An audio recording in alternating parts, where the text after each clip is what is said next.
Welcome to the Reddit library. Today, we'll be looking at r/AskReddit, where user PM me your nipples asked, what small thing makes you automatically distrust someone?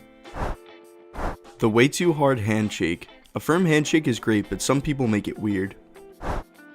When they talk mad stuff about everyone around them to you, and since it's all nonsense, you just let it go in one ear and out the other. But the moment you vent a frustration, they run and tell everyone this exaggerated story which makes you look awful, and the whole time you know they're the fire starter, but you can't say anything without looking petty. And that's how I quit my job. Y'all have fun with that. When they can't be happy when their friends succeed in the ways they haven't. If your jealousy is that profound, I don't want to be around you. One better syndrome, where no matter what your experience, your history, your anecdote, theirs is better, worse, or funnier. When I was younger, we called them the one-upper. When someone borrows something and never attempts to return or mention it until you bring it up. Yeah, like money. I shouldn't have to ask for my money back. Wow, this is still my highest voted reply. Thank you all. I deleted my text messages right away sometimes. I have no record saying that I'll pay you. Not respecting my decision when I say no to something small. Thank you for letting me know you don't respect boundaries. Are you sure you don't have a pomegranate? No pomegranate. No pomegranate. I don't want them anywhere near me. They constantly talk about others, but all the stories are skewed to their favor. I watch my mouth around people like that and try to only say things I don't mind getting out. Best if they add how those people are positively influenced by him and how he had helped them in their lives. Being in my 30s now, it still baffles me how friends of mine on Facebook continue to post obscure statements about cutting people out who are ungrateful or what have you. Always feels like needless drama that could have been avoided earlier on these adults, but whatever. I've gradually learned that some people just really enjoy the drama. Their own life is boring to them and they thrive off of having the best stories on other people. When they don't respect people's boundaries. Borrowing things without asking personal questions when you're not close, borrows a small amount of money and doesn't pay it back, etc. When they judge others for the very things they're guilty of themselves. I mean, I get that it's difficult to see your own faults sometimes, but it's pretty comical when the pot calls the kettle black. I know someone who always complains about people being arrogant and rude to her, but she doesn't realize that everyone feels like they're walking on eggshells around her because of how unnecessarily rude she can be over anything you say. When she complains about how mean everyone is at work and how difficult her job is, I can't help but wonder how much of it is self-inflicted because of her own personality and the way she responds to them. When they put a lot of energy into manipulating people instead of just living their lives. Edit, thanks for the silver. Also, many have pointed out that what I'm describing is not a small thing. Overall, that's true. However, what I'm talking about is the small, subtle efforts these people make throughout the day. That's what came to mind for me when considering the question. When they manipulate people in general. People who can't keep something to themselves and talk about another person's private matters. I'm very private about myself, as trust takes years to build up but seconds to shatter. I'm admittedly bad about this. I feel like I generally talk too much in general, but sometimes I'm not great about realizing I might be saying something someone would rather I didn't. Working on it. Takes time. When you get started, try to think, would I be saying this if X were sitting here next to me? Accountability, not owing up to their mistakes, improper apologies. TLDR of this story, I make time out of my day to give a girl, my friend, a free photo shoot, which I rarely do anymore. She shows up an hour late, apologizes so that both of us take the blame when I am not in the wrong at all. I scheduled a photo shoot for 4 p.m. I was there at 3:50 p.m. At 4:10 p.m. she tells me she's at Party City. It was a birthday shoot. I ask her why she is over there when she knew she had to be at the location at 4 p.m. She tells me not to worry and that I'm almost there. I tell her she's got until 4:30 p.m. and then I'm going to leave. Side note, she has done this to me repeatedly before and I've grilled her, both through text and in person, about her timeliness. She is regularly, no joke, an hour or 2 hours late. Prior to this meeting, we did dinner with a few friends. I told everyone to be there at 7 p.m. and I told her to be there at 6 p.m. She showed up at 7:30. She also made a friend wait 2 hours for her own dinner. Every time she's late, she has a new excuse. So, once I tell her that, she texts me, "You better not leave, we're coming." So I said, "You've got until 4:30 p.m. again." Then I told her I'd stay if she was telling me the truth, that she'd be there at 4:40. I told her to screenshot her maps. After repeatedly demanding to see her map, she reluctantly sends me a screenshot. She'll be there at 4:50 p.m., not 4:40 p.m. like she was saying.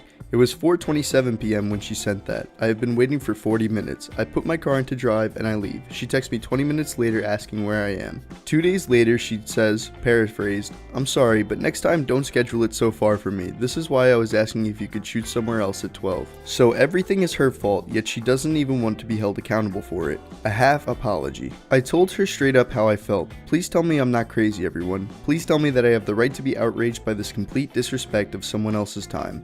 I'll attach screenshots of this convo shortly too if you'd like. Edit. I would also like to clarify that she said to me that her house was an hour and 30 minutes away from the location. I texted a mutual friend of ours and asked her for her late person's address. She is only 30 minutes away from the location. She lied to me so many times instead of owning up to her being late. Even if you were an hour and 30 minutes from the location, that doesn't stop you from not being on time. Yes, people who are always late have themselves as the #1 priority at all times. I understand having poor time management skills and thinking you can get ready and get somewhere sooner than you actually can.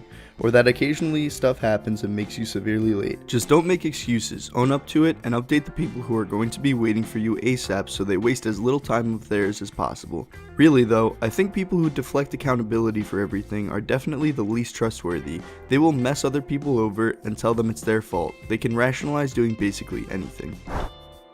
They make up an answer for something instead of saying I don't know. Married my husband in part because I told him my car was making a funny noise and could he help. He said, I can open the hood, I can look at it, I can say, yep, that looks like an engine. After that, I'm lost. Yeah, better to know that someone isn't aware of how to resolve an issue than to take false info and apply it. Can result in an even worse situation or just wasted time. They told me not to tell anyone, but never will trust someone like that. If they tell me other people's secrets, they'll no doubt tell other people mine. This isn't super accurate though, I get your point. Someone once told me not to tell anyone they were a child molester, so yeah, I didn't listen to that. They don't use their blinkers. Before you change lanes, turning them on mid-change is useless. I already see you half in 2 lanes, you're not warning me of stuff now. Any interviewer that brags about the family atmosphere at work or puts too much emphasis on the culture. We work really hard, but we're like family, so it's totally okay if we take advantage of you. I left a job after our manager put a snidey post on Facebook saying how we're a big family and he's so chill and better than other stores of the same company in the area. So we shouldn't complain about things to management because we wouldn't want to work at the other stores, right? This is a day after I found out my bonus had been cut for several months. Mate, if I worked at the other stores, I'd have double the hours and a much larger bonus. Don't throw family in my face. I'm having some people over this weekend. I'm gonna have drinks and some food. You should come by. Weekend comes. Thanks for coming, everyone. So today I'd like to talk about an amazing business opportunity. Hell nah, clip here. People actually do this? My boss did this to me and my wife once. Went over thinking it was going to be a regular boring dinner party, but his wife wanted us to donate a few thousands into her candle company. Turned bad when they started arguing about their relationship and got the cops called over. Worst dinner I ever had, SMH.